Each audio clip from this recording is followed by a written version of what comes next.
Hello दोस्तों, कैसे आप लोग। आज वीडियो पढ़ने वाले हम क्लास 10 के मैथ के प्रश्नावली 8.1 का क्वेश्चन नंबर 1 और 2। इसके पिछले वीडियो में हमने इसी चैप्टर का इंट्रोडक्शन पार्ट्स पढ़ा था, ठीक है। इसके जितने भी सूत्र थे वो सब हमने पढ़ा था, ठीक है।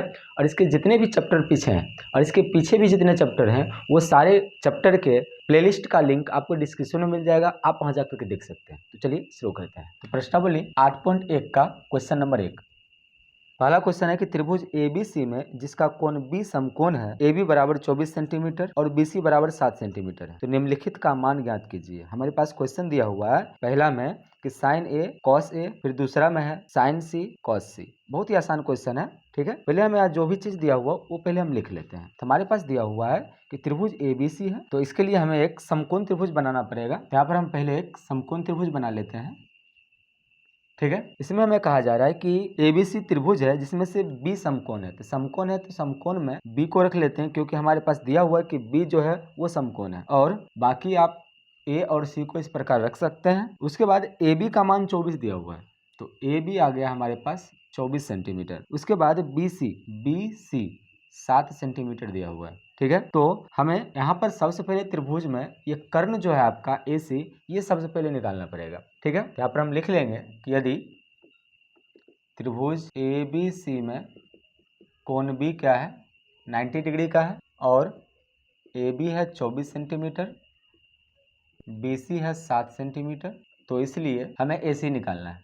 तो AC के लिए सूत्र बनेगा √AB का स्क्वायर प्लस BC का स्क्वायर। अब यहाँ ध्यान दीजिए कि समकोण त्रिभुज के रूल के अनुसार अगर हमारे पास लंब और आधार दिया हुआ है, कर्ण निकालने के लिए पाइथागोरस प्रमेय का यूज करेंगे, जो क्या होता है कर्ण स्क्वायर बराबर लंब स्क्वायर प्लस आधार स्क्वायर, ठीक है। तो हमारे पास तो यहाँ पर ABC करके दिया हुआ है, हम उस ढंग से भी यहाँ पर रख सकते हैं मान को। यहाँ पर हम लिखेंगे कि इसलिए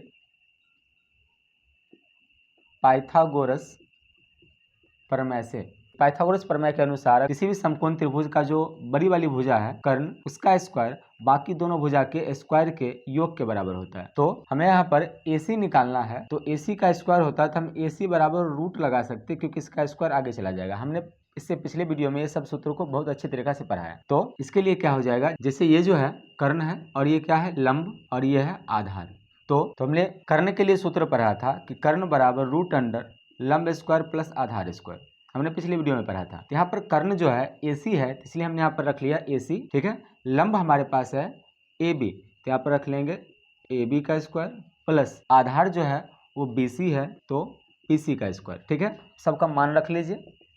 AB का मान आपके पास है 24, तो यहाँ पर रख लेते हैं 24 का स्क्वायर प्लस BC का मान है 7, तो 7 का स्क्वायर। 24 का स्क्वायर हो जाएगा 4 का स्क्वायर 16 6 बाकी 1, और इस सबको गुना कर देंगे। इसका शॉर्टकट है, पहले आप इसका स्क्वायर निकाल लीजिए, फिर इस तीनों संख्या गुना करके लिख लीजिए, फिर इसका स्क्वायर करके लिख लीजिए। जो यहाँ पर कैरी बचेगा उसे आगे जोड़ते जाइए। तो 4 का स्क्वायर 16 6 बाकी 1 आ जाएगा, फिर से भी संख्या गुना करेंगे तो 2 चौका 8 और 8 दूनी 16 और 16 1 17 का 7 बाकी 1 हो जाएगा, और 2 का स्क्वायर 4 और बाकी 1 जो हो जाएगा 5, तो 576। इस प्रकार आप दो अंकों का स्क्वायर इस शॉर्ट ट्रिक से आप निकाल सकते हैं। आगे आएगा 7, 7 का स्क्वायर हो जाएगा 49। अब 6 और 9 को जोड़ेंगे तो आ जाएगा 15, 15 का 5 बाकी 1, 7 4 11 1 12 का 2 बाकी 1 5 1 6, 625। तो आप सबको पता होना चाहिए कि 625 का वर्गमूल 25 होता है, तो यहाँ पर आ जाएगा ये 25 सेंटीमीटर, ठीक है। तो AC का मान हमारे पास आ गया 25 सेंटीमीटर, ठीक है। अब जो हमें क्वेश्चन में कहा जा रहा है वो हम निकाल लेते हैं। तो हमारे पास क्वेश्चन में क्वेश्चन नंबर 1 में कि साइन A और कॉस A का मान बताइए, ठीक है। तो हम पहले A के अनुसार देख लेते हैं कि साइन A और कॉस A का मान क्या होगा। हमने पिछले वीडियो में पढ़ा था कि अगर एंगल बदलेगा तो एंगल के अनुसार लंब और आधार जो है ना वो चेंज हो जाएगा। तो अगर एंगल हमारे पास A है, A के अनुसार हमें निकालने के लिए, तो A के अनुसार जो है यहाँ पर लंब A के जस्ट सामने वाला आ जाएगा, मतलब कि A के सामने वाली जो भुजा है इसे हम यहाँ पर लंब कहेंगे, ठीक है। और ये जो होगा यहाँ पर आधार हो जाएगा। हमने ये बातें पिछले वीडियो में पढ़ा था। तो जो एंगल हमारे पास यहाँ दिया रहेगा उसी एंगल के अनुसार ये दोनों के मान को हम निर्धारित करेंगे, कर्ण हमेशा वही रहेगा, ठीक है। तो अब इसके बाद देखिए कि यहाँ हमें साइन A का मान निकालना है। तो साइन के अनुसार साइन का सूत्र होता है, आप सबको पता होनी चाहिए कि साइन का जो सूत्र होता है वो होता है लंब बटा कर्ण, ठीक है। A के अनुसार हमारे पास लंब है BC और कर्ण तो ही रहता है AC, तो यहाँ पर हम लिख सकते हैं इसके लिए BC बटा AC, और इसका मान क्या है, तो BC का मान हमारे पास 7 है और AC का मान है, अभी हमने यहाँ पर निकाला है 25 सेंटीमीटर। तो ये हो जाएगा 25। तो एक आंसर यहाँ पर निकल गया। दूसरा जो है कॉस ए, तो कॉस ए के लिए फिर से ए एंगल हमारे पास दिया हुआ है तो उसी के अनुसार चलेगा, ए के अनुसार लंब ए और आधार ए। तो कॉस में क्या होता है, तो कॉस का सूत्र होता है आधार बटा कर्ण। तो इस ए एंगल के अनुसार आधार कौन सा है, ए बी, तो यहाँ पर आ जाएगा ए बी और कर्ण ए सी, क्या जाएगा ए सी। ए बी का मान हमारे पास देखिए, ए बी का मान हमारे पास है 24, यहाँ आ जाएगा 24 बटा ए सी का मान है 25, यहाँ पर जो हमने अभी निकाला है यहाँ पर आ जाएगा ये 25, ये हो गया इसका आंसर। अब इसी प्रकार दूसरा क्वेश्चन जो है उसमें क्या है, दूसरा क्वेश्चन में जैसे यहाँ पर साइन ए और कॉस ए है तो अगले में है साइन सी और कॉस सी। तो सी के अनुसार क्या होगा, तो जैसे अगर हम निकालते हैं यहाँ पर साइन सी का मान, तो जैसे हमें यहाँ पर ए एंगल के अनुसार चला था तो यहाँ पर सी एंगल के अनुसार चलेंगे। तो सी के अनुसार जो है सी के जस्ट सामने वाला जो होगा वो लंब होगा, तो यहाँ पर इसे हम लंब मानेंगे और दूसरा भुजा जो होगा ये आधार हो जाएगा। ठीक है, ध्यान रखिएगा कि जो एंगल यहाँ पे रहेगा उसी के जस्ट सामने वाले को लंब कहेंगे और दूसरे को आधार कहेंगे। ठीक है, तो साइन का क्या होता है लंब बटा कर्ण, तो लंब हमारे पास ए बी, यहाँ आ जाएगा ए बी बटा कर्ण जो है वो ए सी है। तो यहाँ पर लंब जो है 24 और कर्ण जो है वो 25। ठीक है, ये हो गया इसका आंसर। उसके बाद कॉस सी, कॉस सी के लिए सी के अनुसार लंब ये और आधार ये, तो कॉस में क्या होता है आधार बटा कर्ण, तो आधार का मान कितना है बी सी और कर्ण कौन है ए सी, तो यहाँ पे आ जाएगा बी सी के लिए 7 और ए सी के लिए 25, तो ये हो रहा है इसका आंसर। ठीक है, तो इसी प्रकार आप इस टाइप के किसी भी क्वेश्चन को बहुत आसानी से बना सकते हैं। ठीक है, आप इसका स्क्रीनशॉट ले लीजिए। अब हम चलते हैं इसके अगले क्वेश्चन नंबर 2 की तरफ। तो अगला क्वेश्चन है क्वेश्चन नंबर 2। दूसरा क्वेश्चन है आकृति 8.13 में tan p minus cot r का मान बताइए। हमारे पास यहाँ एक चित्र दिया हुआ है, आप देख सकते हैं, और इसी चित्र के अनुसार इसका मान निकालने के लिए कह रहे हैं, जो बहुत ही सिंपल है। हम वो चित्र को यहाँ पर हम बना लेते हैं। ठीक है, चित्र में है PQR और यहाँ पर है 12 सेंटीमीटर और यहाँ है 13 सेंटीमीटर।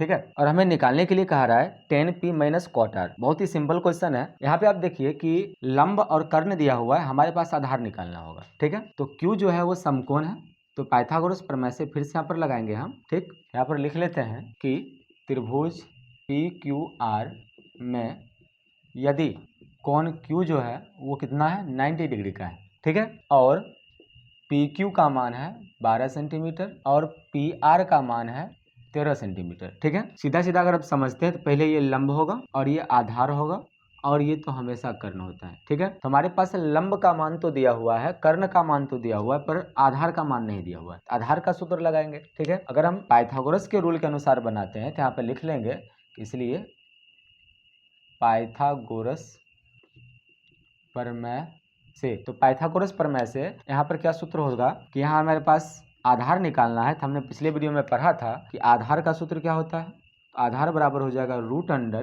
कर्ण का स्क्वायर माइनस लंब का स्क्वायर। ठीक है, तो आधार हमारे पास है क्या QR, तो यहाँ पे लिख लेंगे QR, कर्ण हमारे पास है PR, तो यहाँ हो जाएगा PR का स्क्वायर माइनस लंब हमारे पास है PQ, तो हो जाएगा ये PQ का स्क्वायर। तब यहाँ पर PR का मान है 13 सेंटीमीटर, तो यहाँ पर देखिए 13 सेंटीमीटर लिख लेंगे। PQ का मान है 12 सेंटीमीटर, तो यहाँ जाएगा 12 सेंटीमीटर। तो 13 का स्क्वायर होगा 169 और 12 का स्क्वायर हो जाएगा 144, और इसे आप हटाइएगा तो ये हो रहा है 25। ठीक है, और 25 का वर्गमूल 5, तो यहाँ पर आ जाएगा हमारे पास 5 सेंटीमीटर किसका मान QR का मान। ठीक है, तो ये मान हो गया हमारा।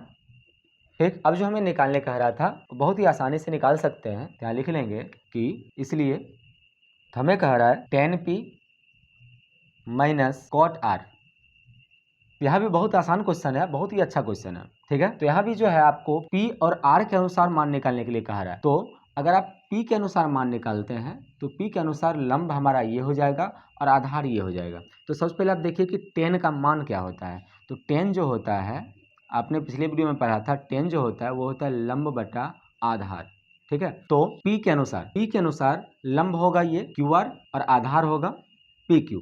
ठीक है, तो P के अनुसार लंब QR को हम यहाँ लिख लेंगे QR बटा आधार PQ, यहाँ हो जाएगा PQ माइनस, अब देखिए कॉट के लिए क्या होता है, तो हमने पिछले वीडियो में पढ़ा था कॉट के लिए जस्ट इसका उल्टा होता है आधार बटा लंब, तो मतलब जो यहाँ है उसी का जस्ट उल्टा होगा। लेकिन यहाँ आर है, ये बात का ध्यान रखिए, आर है तो इसका एंगल बदले डायरेक्ट, तो इस आर के अनुसार लंब ये और आधार ये। हमें सबसे पहले क्या चाहिए, आधार। तो आधार क्या है आपके पास, क्यू आर है, तो क्यू आर हो गया बटा फिर लंब, लंब हमारे पास क्या है, पी क्यू, तो हो जाएगा पी क्यू। ठीक, अब आप देखिए, आप तो डायरेक्ट इस दोनों को काट कर यहीं से जीरो इसका आंसर लिख सकते हैं, लेकिन अगर आप मान निकाल लिए हैं तो पहले एक बार मान भी रख लीजिए। यहाँ पे क्यू आर का मान हमारे पास आया 5 सेंटीमीटर, तो 5 आ गया। पी क्यू का मान आप देखिए 12 सेंटीमीटर है, ठीक है, माइनस फिर से क्यू आर का मान 5, ठीक है, और पी क्यू का मान 12। अब देखिए सेम टू सेम संख्या है, दोनों घट के क्या हो जाएगा,